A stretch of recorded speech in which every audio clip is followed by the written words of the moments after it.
New Zealand, welcome to a Family First breaking news, and it may not be breaking news for some of you. You may have heard the news, but it's kind of like a special investigation into what happened last night in Parliament, because to sum it up, biology won the first round. The definition of woman and man legislation has got through its first reading. Joining me is Simon O'Connor. How are you, Simon? I'm doing very well. I think this is the second of 4 shows that you and I are doing today. Yeah, well, we'll prelude what sort of what is coming up later on tonight as we do a bit more analysis. But look, let's get into the breaking news, and it is that the first reading, it's gone through and it's going to select committee now. What's your initial reaction? We've got National Act and New Zealand First voting for a bill that defines what is a man and a woman. Surprised? But partly I am, actually. I mean, look, first and foremost, I think this is a win for common sense and for reality. I've been very clear, as you know, Bob, and we have at Family First, that, biological reality is very real, just like gravity is. The idea that we have to be debating it is absurd. And I would suggest, and I'm sure as we discuss further, there's pretty much no one on the other side, in this case the Greens, Te Pāti Māori and Labour, who really believe that people can change their sex. They're effectively lying. But I am surprised at one level, because a few weeks ago, I wasn't necessarily expecting ACT and National to come on board. My instinct at the time was that they would go, look, this is a distraction, let's focus on bigger things. But I think the nature of this election, the wider election, the poor polling for those parties, has actually forced their hand to engage and, to be honest with you, have a bit of backbone. Yep. Now, remember that this all sort of came around, and we'll take a little bit of credit for this, because after the Posey Parker debacle, we did start a special campaign, What is a Woman? And we wanted the discussion. This is the advertisement that we tried to place in all the major daily newspapers, Tauranga Daily Times, Dominion Post, Christchurch Press and New Zealand Herald, and all the editors, from what we can tell, got together, did a little email chain and said, we're not going to publish this ad. So that's kind of where the media is at, and we will see an example of that very shortly. But the petition was presented, and Tanya Unkovic received it on behalf, but also Winston Peters, the leader, was there. Tanya Unkovic, who was previously New Zealand First MP. That's Sue Reid, one of our board members in that image. So, look, let's just deal with going into Parliament and what the party leaders say. I know that you played this little clip on Solid Ground this morning, but for those who didn't see it, Winston Peters was not mucking around with the media and basically was saying, get your heads out of the sand. But what is your definition? Adult, human, female. Why do you think that's so controversial? Well, it's not controversial. They just passed the same law in the UK. They understand common sense. And here we are here, way behind the times, and I'm just correcting things. Do you think this should be a priority for the government, though, and for politicians to look into? Yeah, I think it is a priority when people are walking into women's dressing sheds and all sorts of things, and they're not females. I think it is a priority. You might not think so, but out there in the real world, they do. Okay, so he was certainly giving them a hard time on that. But interestingly, ACT also, they put out a very strong post a couple of hours before the vote, where they said they were sick of pretending, hearing terms like pregnant people and chest feeding, denying biological freedom, and then almost as though they'd read our newsletter to supporters, down the bottom there, they said, you're not free if you're forced to share changing rooms with someone not of your sex, when generations of tradition have protected women's privacy through sex segregation. The same goes for women's sports, women's prisons, and any other private space reserved for women. And then David Seymour also was hit up by the media. I hear these expressions like chest feed. That is a denial of basic biological reality. It's called breastfeeding because we're mammals, because the female of the species have mammary glands which convert glucose to lactose, which is food for infants. We know all this stuff. That's why it's called breastfeeding. We don't need to kid ourselves or be suppressed from being able to say basic things that we can see. The bill has everything to do with that. It has everything to do with being able to say that there are two biological sexes. There are men and there are women, and people who want to tell us that actually there are such things as pregnant people, we can tap on the sign and say the law says that there are two biological sexes. There are men and there are women. Yeah, I was pretty surprised at that, because it's almost as though he's sponsoring the bill. And Look, I was proved wrong. I thought that ACT would steer away from this and try and park it and not want the debate. But I'm happy to be proved wrong on this. Were you surprised at kind of ACT's strong statement on this? I was. I expected both ACT and National to either vote it down on the basis it's a distraction, or perhaps even open it up to a conscience vote. I think it's important for people to understand that actually the vote was not a conscience or a personal vote. The parties voted along party lines and very much a partisan split between left and right. But I think it's just the nature of where this election is going. The polls are tight. I think the likes of ACT and National are seeing, Winston Peters and New Zealand First engaging into these spaces. What is a woman, the English language, amongst other things, obviously immigration, controversially. But long and short, New Zealand First is engaging on these topics and they're gaining ground. And I suspect, and I'm only speculating, that there would have been robust discussions in the caucuses, but people have been saying, we have to show our mettle in this. We have to show that we believe reality, or we're just going to be seen as weak and woke. Okay, now there has been some polling that was released just yesterday, just before the vote. And if you look up the top left-hand corner, that's the key result. Basically, 51% support the law, 19% oppose it, and 30% are unsure. That's still, that's a lot of people unsure whether a male is a male and a female is a female. It's kind of like they've been caught up in the confusion, maybe. What's also interesting, so just in relation, we did this exact same poll a year ago, and while the 51% hasn't changed, the support, the opposition decreased. So our poll, we had opposition of 29%. It's dropped to 19%. So the opposition has decreased, but there's still this pool of people who aren't sure. In the individual breakdowns, just interesting in the gender issue, top right, that women are less supportive of it than men. There's still, amongst females, still net support, 44/22, but females less supportive of protecting their own spaces than men, which is kind of weird. Party vote, you can see down the bottom left there, very strong support ACT, New Zealand First, National. Te Pāti Māori, still net support, and same with Labour, still net support. Greens are split down the middle. And then I did just look at the age breakdown, and encouragingly, the younger generation, Gen Z and millennials, they are still, 2-1 in favour, 50/21. So the maybe the parties read the tea leaves and also read the polling. But can you comment on that female-male split? Are females, are they just, we know that they're more likely to be slightly left leaning voters.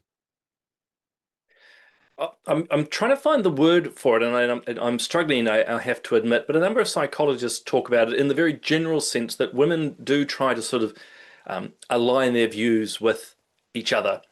They don't like a dissonance. And so particularly I think in this issue, a lot of women are picking up on the rhetoric around trans women and inclusion and rights, and they're possibly uncomfortable with it, but they feel they sort of have to be in the group and supportive. And what then happens, the psychologists will tell you, is that the more shrill within that group, and particularly in the female group, become, as I say, more shrill, pushing things even further. And again, the desire to remain cohesive and part of that group, to maintain a unity, to stop upset, begins to occur. So it's why you are finding, generally speaking about women and generally across political issues, women are, as a group, more supportive than the men, who are prepared to say, no, that's just stupid.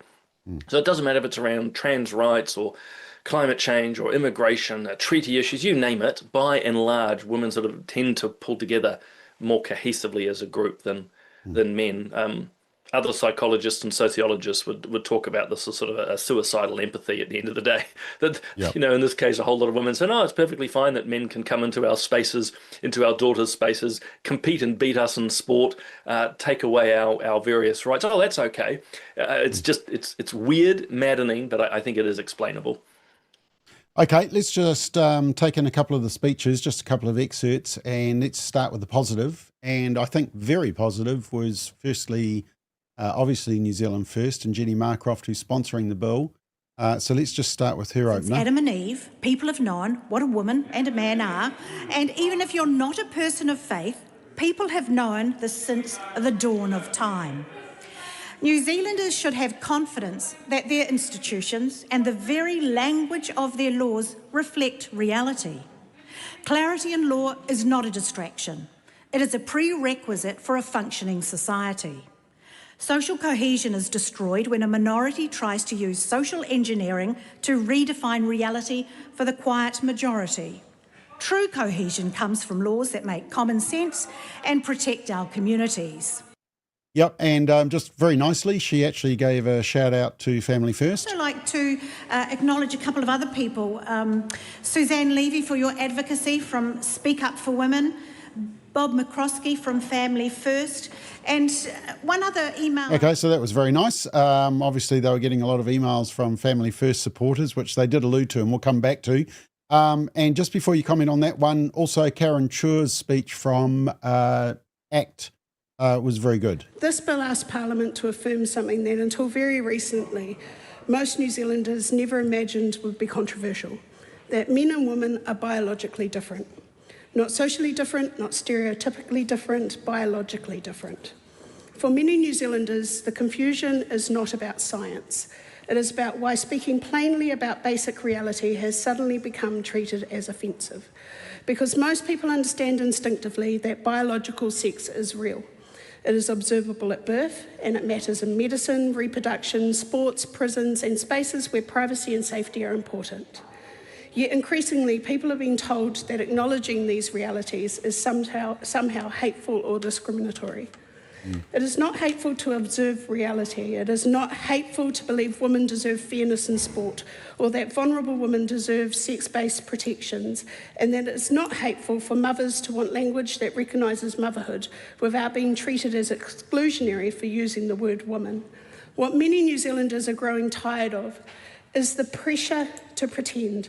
Pretend biology is meaningless and doesn't matter. Pretend words no longer have stable meaning, and pretend that reality itself can bend to ideology. Very good. Did you write her speech, Simon? I wish I had. I think she's really nailed it. I mean, the distinction between the two speeches, of course, is Jenny's is very much about, look, there's a reality and we need to express that clearly. Karen's has got a slightly different degree, which of course is affirming that, but saying this is also a free speech issue. You know, one of the problems around the gender debate and the trans debate is the compelled speech nature. You are compelled to use terms like chest feeding rather than breastfeeding. You're compelled to lie, to go, this man is actually a woman. And I think it's actually really good that Karen in that speech has drawn that out. And I think possibly, Bob, that's why in your poll, that 30% of people are unsure. I actually don't think in and of themselves they are unsure the difference of a male and a female. What they're unsure about is, are they allowed to say it? And this is how the activists work, and not just in this space, but across a number of supposedly controversial issues, certainly the ones that Family First talks into. You're not allowed to have a conservative or Christian viewpoint. You are to be silenced, you're to be yelled down, and I know you're going to be showing some video from the other side soon where they're deploying the usual words around hatefulness and discrimination and bigotry and so on and so forth.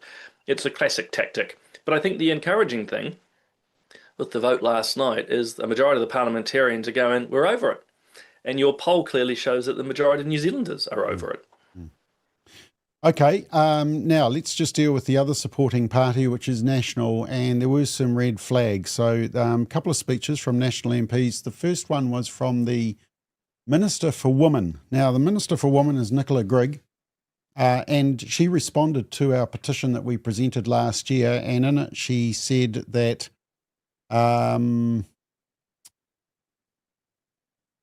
in all New Zealand laws, public policies and regulations would be to change it would be resource intensive and not have the desired impact. I mean, they say resource intensive in this letter, but last night they were going on about how, well, actually there's not a lot of legislation that refers to man and woman. So that's interesting. But she then says it is the government's expectation that policies are aligned with the Bill of Rights and the Human Rights Act. And that's where the problem is, because the Human Rights Act is the one that has defined biological sex and expanded it to gender identity. Well, not the Act itself, but interpreters and lawyers and the Human Rights Commission. And also she points to the Law Commission's review on hurty feelings towards LGBT. And so, I mean, I would love to ask her, can she define what a woman is? But anyway, with that introduction, here's what she had to say. It's important that we approach this debate with care, with respect, and with a genuine willingness to listen to one another. I'm not convinced that this bill will advance the rights and opportunities or the well-being of women and girls in any way, shape or form in New Zealand. As Minister for Women, my focus is firmly on the real challenges facing women today.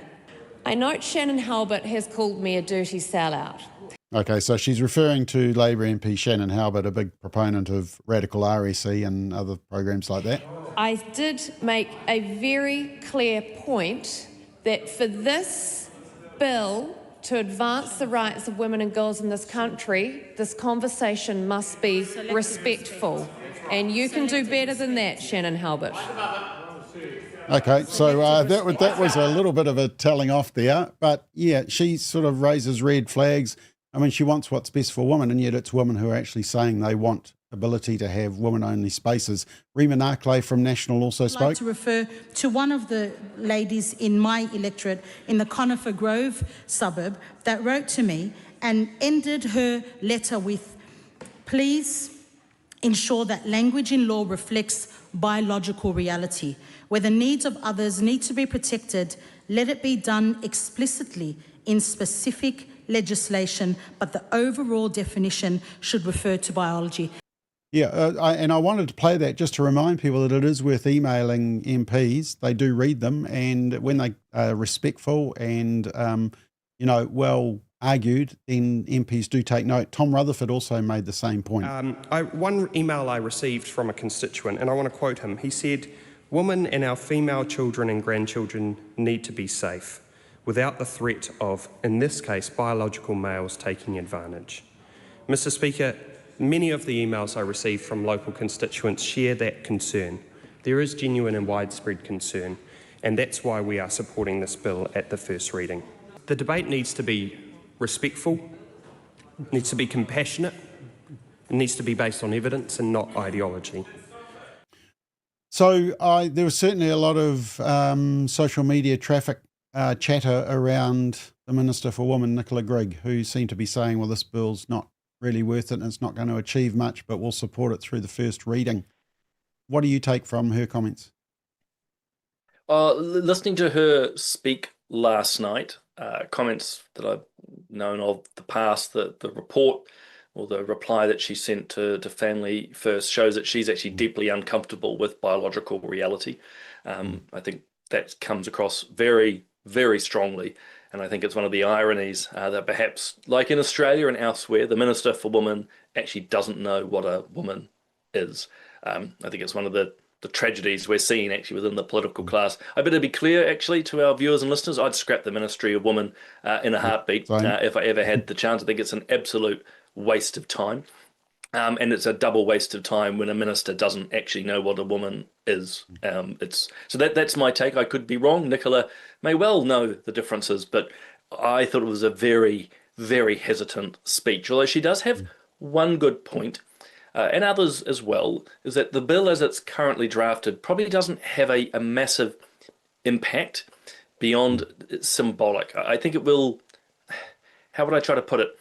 It's helpful to have this in law, but I would see if it passed in its current form, activist judges would just lean into the Human Rights Commission and go, oh, well, we still need to take into effect gender identification. So I think one of the things we need to think about, Bob, as we begin to help people, we'll give some suggestions around submissions, because people are going to have to write in and email into the select committee, is how do we expand the bill further to actually make sure that the definition, the biological definition, begins to trump the ideology that is in other laws within New Zealand. So a very long way of saying this is a good start, but it does need to go further. Yeah, well, there is some questioning around the wording in the bill, and I will come back to that. Anyway, so that was the positive. Shall we look at some barking mad, bonkers, and weird? So firstly was the first speaker from the Labour Party, Venushi Walters. There is a word for this bill, and it is irresponsible. And I'm very disappointed that National Party colleagues are supporting this through to Select Committee, because that is extremely irresponsible. The reason it is irresponsible is because it creates a platform for hate, and that is what we're going to see at the Select Committee process. We firmly oppose this bill. We stand in support of the rights of the Rainbow New Zealanders out there. Okay, so that was kind of the, I mean, that's not surprising, the kind of, the hate to even have this discussion, to even talk about biology is a level of hate. That's basically, I don't have an argument, I just want to shut down any disagreement with me kind of statement, isn't it?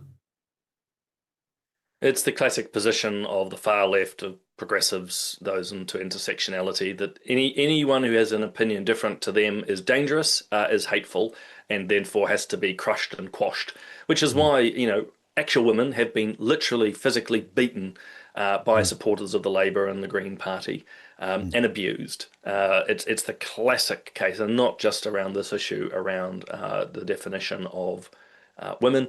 It's why you've had people like myself, and I know yourself too, Bob, it's why we don't need and don't want hate speech laws, because they will just deem anyone with even a mild or moderate opinion on something different to them is hateful. So it's the usual fallback position.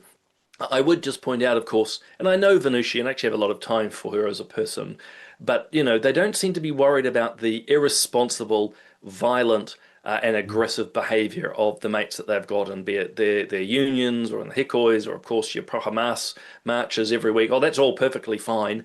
And I'm not trying to drag you into another political issue, but it is strikingly hypocritical that we literally every week have groups on the streets chanting to destroy our civilizations in groups, and yet having a discussion about, and sorry, the left makes no comment on that. But we're wanting to talk about biological reality. Oh, that's hateful. You should be shut down. It's so glaringly obvious. It's funny. Yeah. Okay. And then there was basically Camilla Bellich, who I don't know. I don't even know how long she's been, and I don't know what seat she's in. But anyway, she had some comments to make. I'm very sorry that we are debating this issue in the House tonight. And although this bill professes to define two groups, the actual target of this bill is not defined in this legislation. And it is a community, the trans community in New Zealand, who are, and this bill attempts to exclude them from, some of them, from the definitions that they choose for themselves. Yeah, nobody's excluding anybody. It's just align with your biological sex. Glenn Bennett also brought in the whole intersectionality, talking about how privileged he was. I'm proud to be the person I am and to be part of the community I'm part of.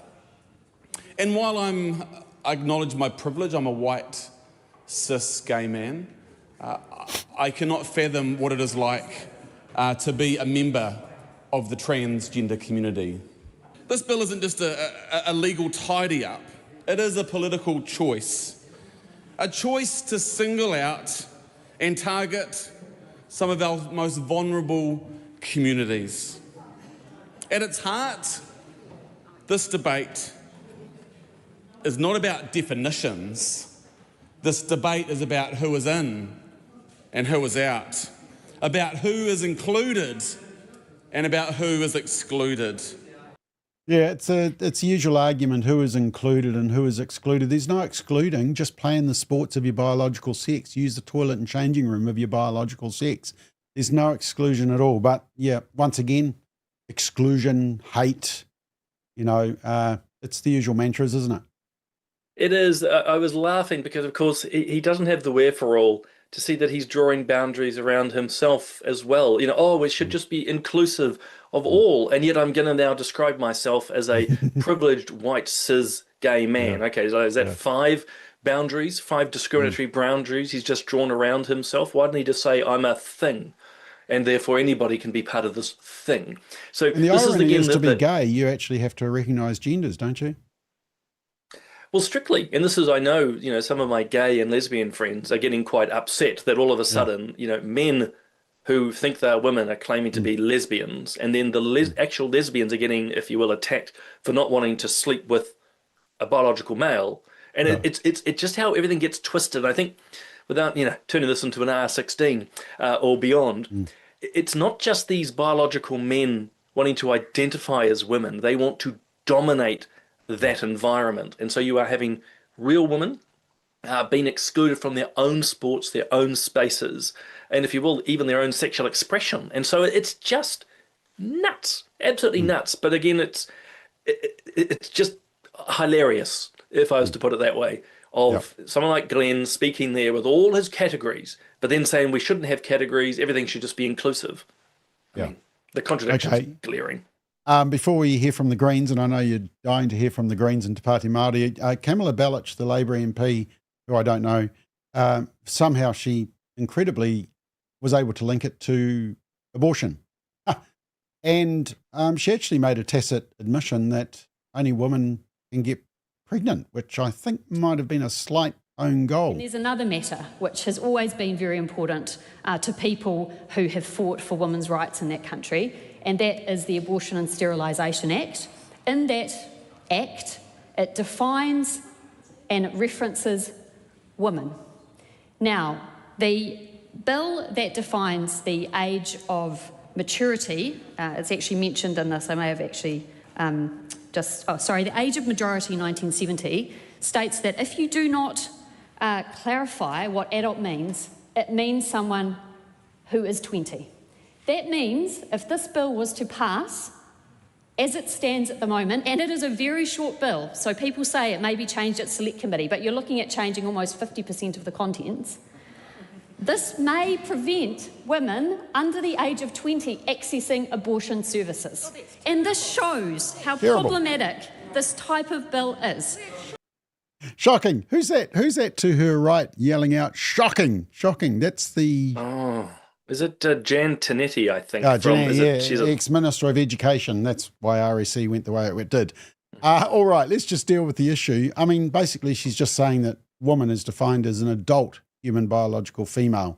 So the word adult, she's plucking that out and saying, whoops, everybody under 20 isn't a woman or a man. I mean, you just put adult or non-adult human biological female. It's pretty easily solved, but I just thought it was a bit of an own goal, admitting that only women can get pregnant. Did she mean to say that? She probably did, but this is, 3 quick observations. The contradictions of those who lie about biological reality is that they will always trip themselves up. They'll always trip themselves up, and Camilla's just done it there. The second is, and you're right, I mean, and let's not at this point argue the ethics of abortion per se, but if the bill as currently drafted by Jenny Marcroft adds an ambiguity into our current abortion laws, that can be very quickly and easily changed. Now, of course, that's not family first position. We don't like abortion, but if we just park that, it is very easy to make a change. That's really not a difficulty. But the third point is the obsession, particularly of the left, but it will affect some on the right too, the progressives, with abortion. The desire to kill children, unborn children, it's just, I find it unfathomable, but this is the nature of absurdities. You have to get more and more absurd. So as you pointed out, I think either this morning or just a bit earlier, here's a bill talking about biological reality. And what's Labour talking about? Oh, we still want to be able to kill children. I mean, it's quite depressing. Okay, well, speaking of depressing and weird, let's have a listen to what Chloe Swarbrick from the Greens said. I, along with so many millions of New Zealanders and so many billions of people around this world, am tired. We're tired of governments throwing minorities under the bus with one hand and siphoning all of our communities' wealth up to corporations and slashing public services with the other. And honestly, Mr. Speaker, I don't think if we already had it, this would have been a government that granted women the right to vote. So what is a woman, Mr. Speaker? whatever the hell she wants to be. Well, she just misgendered a whole lot of women who don't have the pronouns she, and then she wants to give the right for women to vote. And they were all adult biological human females that didn't have that vote. But as you rightly reminded me, the Green Party in the Constitution actually requires one woman as a leader. So I don't know how they're going to get around that particular issue. Do you want to comment on that before we check out Te Pāti Māori? Oh, it's a train wreck of a speech, but it's a classic Chloe Swarbrick speech. So, I mean, firstly is the illogicality of her last statement. A woman is whatever a woman wants to be. Well, you still haven't defined what a woman is.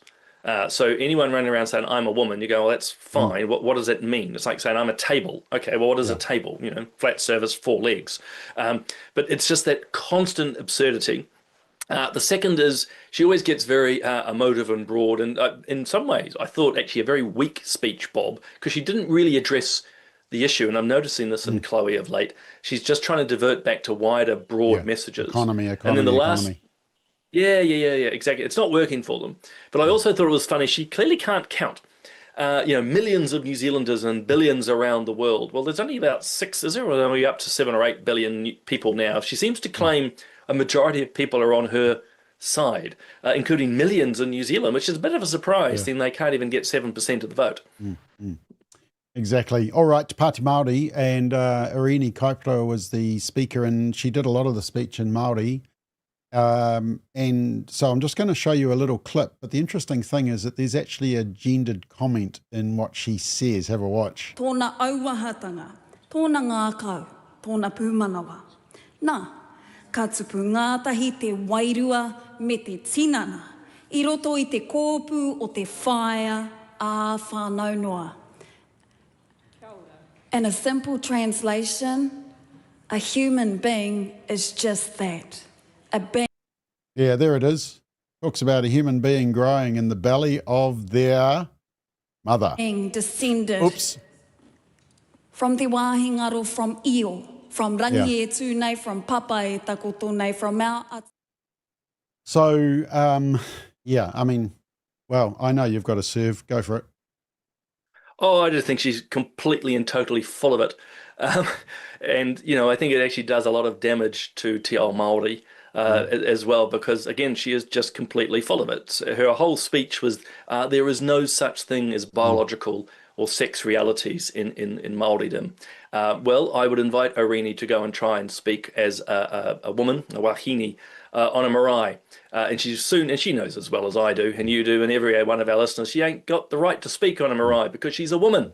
Māoridom is very strong in this. It's just utterly ridiculous. Women are not, by and large, allowed to sit in the front seats of the pai pai. They are allowed to do the karanga, the song to come in, but it's completely gendered.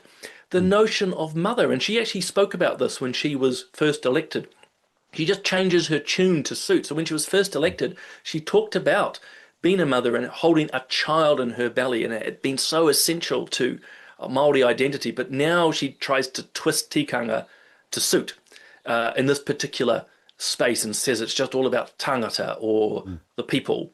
And ironically, in the final kicker in for me, the theologian in me is darkly laughing. She says, it's just all non-gendered. It's just all so broad in Māoridom because Ranganui, the Sky Father, and Papatuanuku, the Sky Mother.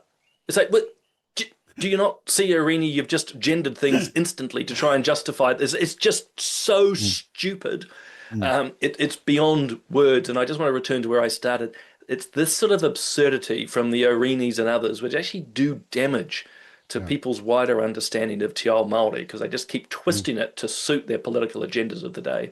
Yeah, I actually thought that if one of the left-wing parties was going to vote for it, it would be Te Pāti Māori just because of their basic understanding of biology, which is reinforced through their culture. But no, not to be. But you did segue perfectly into the fact that, once again, the leader of the Labour Party has struggled to define what is a woman. Remember that excruciating interview when he was Prime Minister and Sean Plunkett asked him in the Beehive, what is a woman? And he flustered and it went all around the world. It went viral. Well, he had a chance to think about it and he went on Radio New Zealand, funded by taxpayers, but far left-leaning, and he said he'd figured out the response. Oh, I mean, look, I reflected on that interview quite a lot since it wasn't an interview, it was a press conference, and that question at the press conference quite a lot since then, because it did, I could have answered that question a lot better than How would you did. answer it now then? What is a woman? Well, I'd answer ultimately with the same thing. A woman is someone who regards themselves as a woman. Oh, okay, so he hasn't actually figured out the answer, but then he goes to another media outlet and suddenly it changes. What's a woman? Ryan, I'm not getting into the culture wars that Winston Peters desperately wants. If he wants to put police on the toilets, on the doors of every public toilet, he can do that. But the reality here is I think New Zealanders want to see us focus on the big issues that affect the country. But it's kind of, I mean, look, I agree, it's a bit of a sideshow, but can you not just say, I mean, what have you changed your opinion? What is a woman? An adult female is a woman. Yeah, so he does know the answer. But it just depends on what platform he's on. Oh, that's slippery, isn't it? Well, I know I use the word lying, and it is a strong word in the political landscape, but I would say 99% of people who say that a woman can be whatever a woman wants to define themselves is lying. They know. I mean, within a microsecond of looking at someone, we know if they're male or female. It's just so innate to us. But the other thing to really reinforce, particularly to viewers if they're going to be out there debating, the whole a woman is whatever they want to define is a circular argument that goes nowhere. You need to define what a woman is. And then, some people could claim to be that, but they never do. And that's the Chloe Swarbrick's argument. That's Chris Hipkins. Anyone can just choose to be a woman. You go, okay, well, we could potentially accept the pretext of that position, but you just still need to tell us what a woman is. As I said earlier, we know what a table is, a chair, a giraffe, a boat, a house, a roof, a light. We've got a definition, and people either in it or out, or yes, someone could choose to believe they're a giraffe or a dolphin, but they'll never define what a woman is. It's just a thing. Anyway, it's so philosophically inconsistent. Remember, it's the same manipulation of the language as abortion. They never talk about the unborn baby or the unborn child or the unborn human life. It's the fetus or, reproductive freedom. That's deliberate manipulation of the language. We know that's the tactic. Look, we're just about out of time. Just tell us the process. So it's going to select committee. How long before they start calling for submissions, and what's any just quick tips about preparing to make a submission? I don't know. So I'm not even sure which select committee it's gone to. Social Services, I think. If Social Services is sitting today, and I don't know that either. What do I know? Do I know anything? No. Why do we use you? Why am I here? If the committee is sitting today, they will open submissions. If it's normally seated on a Wednesday, we'll have to wait till next week, but they'll open submissions. Traditionally, submissions are usually open for at least 6 weeks, so we'll just see whether or not the committee tries to shorten that in any way. But long and short, within a week, submissions will open, and that's a chance for people to, like they've done recently with their emails to MPs, to write, I would say, succinct, polite, but very clear emails of submission to the committee to point out why biological reality matters, why people should be free to be able to express their beliefs and not be shouted down as irresponsible or hateful. And also stress your point, Bob, that no one's been excluded here. People are just needing to conform to the very clear distinctions that we have in society. I mean, I don't walk back into Parliament and say, hey, I now identify as an MP, give me a speech. I mean, it's just not how it works. So basically, look out for Family First's emails. I suspect by next week we'll have some material out to people to help guide them into this process. But again, it's pretty straightforward, pretty easy. But people, we all want them to get pen to paper or keyboard to email. Yeah. Okay. Now, just a reminder that we will be back tonight at 5 o'clock, and we will be discussing a whole lot of issues around politics. And we may touch on this for those who weren't able to join us for this breaking news. But the other thing is that we tonight, just as a teaser, we will be discussing the homeschooling issue. There is some developments in Parliament with the Minister of Education and homeschoolers. So we will be processing that for you tonight at 5 o'clock. So, yeah. So thank you for watching this special insight on the first round. Biology wins the first round. Now we need to make sure it gets through the second and third rounds so we get Parliament and New Zealand back to biological reality. Thanks for watching, and we will see you tonight at 5 o'clock.